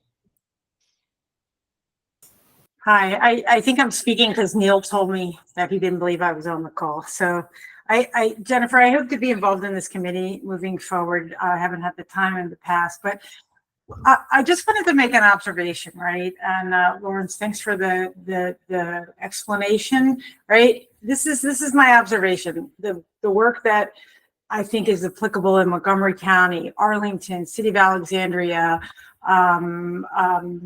Virginia Beach, right? That budget for those closed system models makes sense. That's not Maryland, right? Jennifer and your all's team has to think about, Allegheny County, Garrett County out down to Salisbury, right? So we don't have that luxury. And so the one comment that I want to make, recognizing that I haven't been part of, and I've been keeping up and not part of the earlier calls. Eileen, your example of Meadow Ridge Road was so, like, in my mind, spot on. You had a problem, you thought you were going to have data to show it, and the data that you looked at didn't really show that. So I'm just going to throw out there kind of a really kind of off the wall idea that when we think about what could and would be appropriate for the entire state of Maryland, is it more of looking at those dots? There's 3 dots on Meadow Ridge Road. Is it more of a frequency of flooding? And each of the municipalities may have different reporting success or not, like a 311 number.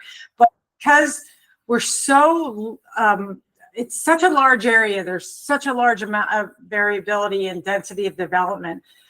Anything that we try to do that's affordable statewide, considering all the municipalities and so forth, that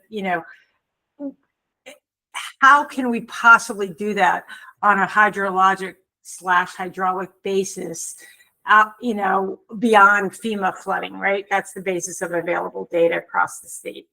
I just feel like this pluvial statewide, and I don't envy you your position, Jennifer, right? Is how do you go from that urban to rural and want data to match exactly what Eileen's saying? What about Meadow Ridge Road or whatever the name of it was? That's all I'll say. I just feel like it's not going to be H&H driven. It's going to be differently driven to be able to be applicable to the state. Yeah, and you know, I think a lot of what you said is actually a conversation we've had plenty of time, and that's the bigger picture with the prioritization My map. apologies. Yeah, you know, of how do we use the NCI data? How do we use MICO's data? How do we use event-driven data? And you know, we want to make sure that when we're done, we have a good prioritization map that utilizes this. The flood potential map is one component that will go into it. And with the AI, so as I said, one of the things I don't want to buy it right now. I want them to train off of Maryland models, you know, and I want to make sure that we get every physiographic provenance in Maryland into that machine learning so that we have the Appalachian plateau and how flooding occurs there represented. Because, you know, what is the definition of pluvial flooding? I've heard it a couple different places. Stantec calls it flash flooding. Most people say that it's storm drain flooding. I look at maps and I call it discontiguous flooding. There's a lot of different interpretations for it. It's, you know, but this is the big push that everyone's working on right now. And is it technology or is it, you know, increased rainfall that's driving this push? But you know, it's what we're doing right here is really exciting. Radu? Yes, the question I had is, and I guess Eileen kind of partially answered it.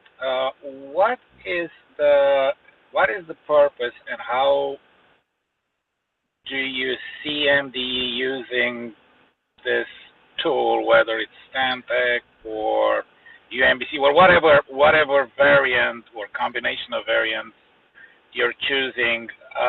I guess the simple question is, so what is the end purpose of it? How do you plan on using it? Well, that's what I was asking you.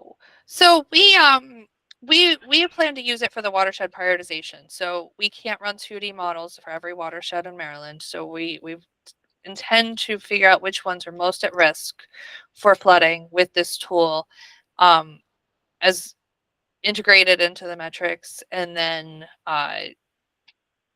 but that's the question here is, would you find it beneficial? Would you consider adopting it as a local floodplain? Would you use it as a basis for a local floodplain?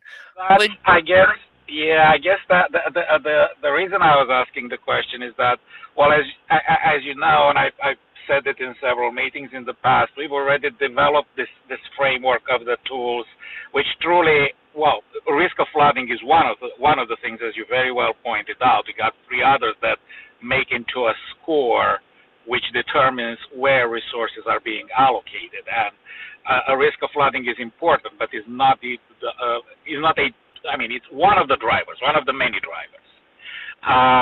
So I guess the thing is, if we are to dump the PC swim model, which is what we're doing now, and on a local level, it's pricey, it's cumbersome, it's time consuming, but it's doable. I also agree that on a state level is none of the above, given that, well, Baltimore County is Baltimore County, state of Maryland is state of Maryland. It's just a different area, different level of complexity. It's just different everything.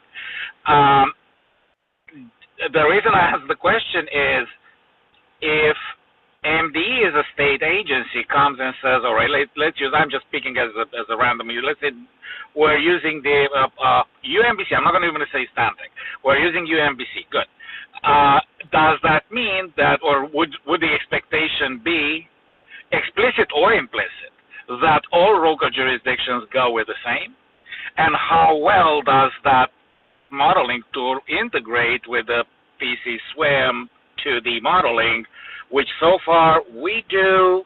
I know that Baltimore City is kind of intending to do. I know that Virginia Beach and that entire region does.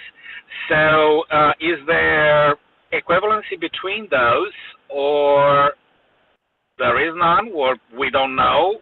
Do you think it should be? I believe it should. I mean, that's what my opinion is. So that's the ultimate reason why I asked the question, what's the ultimate use envisioned by the state towards it?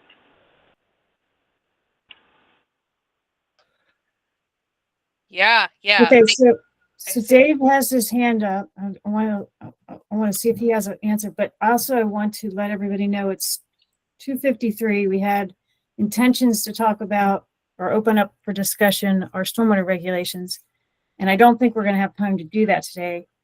And I just want to make sure that we have time at the end here for me to talk about possible, a possible additional meeting just to talk about stormwater regulations if folks are interested in that. So Dave, go ahead. So to answer some of the questions, I think that there's a great potential here that this would be a protected land use area. We would put it out at the state level, do it across the state and saying, here's an area that we think the risk is too high for you to develop without doing some kind of analysis and without doing some kind of risk assessment. So Montgomery County, you showed on one of your tools where you had the same kind of area where you'd have those blobs where you'd say, hey, look, we want a higher building standard. We want to do something here. So from a state standpoint, we could put this layer out with whatever factors we're going to throw in here and give the communities that don't have any money a tool to say no without doing some kind of assessment. If somebody wants to develop in those areas, make them develop to a higher standard, make them do the analysis in those areas and make them show that there is no risk. At least give the community an option to go that way. If Baltimore County, if Montgomery County, if somebody has money and grants and opportunities to go and do something that usurps this tool, then by all means, go ahead and do the higher study and analysis and come up with your own factor that we would then swap out the maps and put it on our same protected land area, so to speak. We haven't worked with any other state agencies on this yet. We haven't developed a regulatory standard. From our standpoint, the only thing we could put it in is maybe a state model floodplain ordinance as a suggestion, but it's kind of, like out there for opinion, consumption, and feedback right now. So I hope that answers some of your questions. It does. Thank you.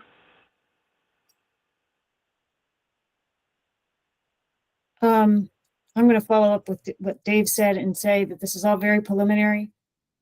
We haven't made any selections or decisions at all. And right now, what we're talking about is our watershed prioritization tool, which will help us identify watersheds where we would do further study. And the intention when we wrote that grant application, it happened to be something we were writing at the same time we were thinking about our old comprehensive flood management grant program or law that required back in the 80s the state to do watershed studies and use those to set quantity management standards for stormwater management. All of those studies are outdated, as we've said in previous meetings, and we recognize that there is a need to do in certain areas more updated, newer updated studies, but we don't have the resources to do them everywhere. So how could we prioritize where to actually do those studies? Mary, I appreciate what you said because you actually are pointing to the potential to think about the state not as a whole, but maybe looking at different regions or different regions, meaning like the central Maryland area, the more urbanized area maybe is looked at a little bit differently than the rest of the state. It's something that we need to continue to think about. As I said, I had intended on the agenda to spend some time today to talk about our stormwater regulations updated. I think some of you attended our stakeholder consultation meeting that we had at the beginning of May, where we presented those proposals. We also did the same presentation to our regulations technical advisory group. I do want to give everybody here the opportunity to talk about our proposals and have some communication exchange amongst ourselves. So if it's something that you are interested in doing, I can schedule an additional meeting.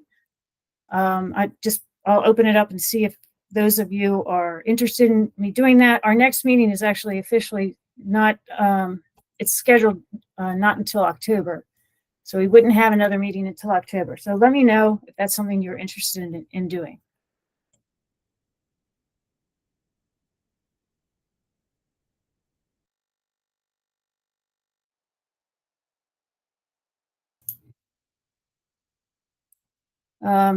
So what I'll do, I'll tell you what, I'll send out an email to the group and get some responses. And if we get enough of you interested in meeting to talk about the regulations, we can do that.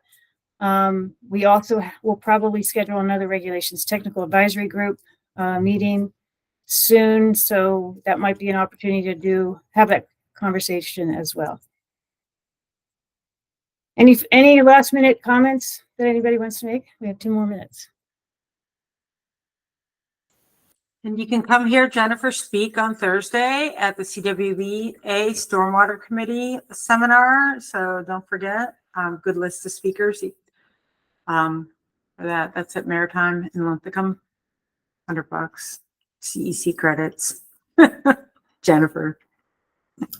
Well, I'm going to talk about the stormwater regulations. So most of the people here have already heard what I'm going to say, and I only have 15 minutes. It's not going to be very detailed. Okay, well, thank you, Eileen, and thank you everybody for joining us today. We can continue this conversation of the fluvial and pluvial risk assessment tools and watershed prioritization in future meetings. If we do get those grants, we'll be working on this type of work for a number of years to come. So again, thank you all for your time today. Have a good afternoon.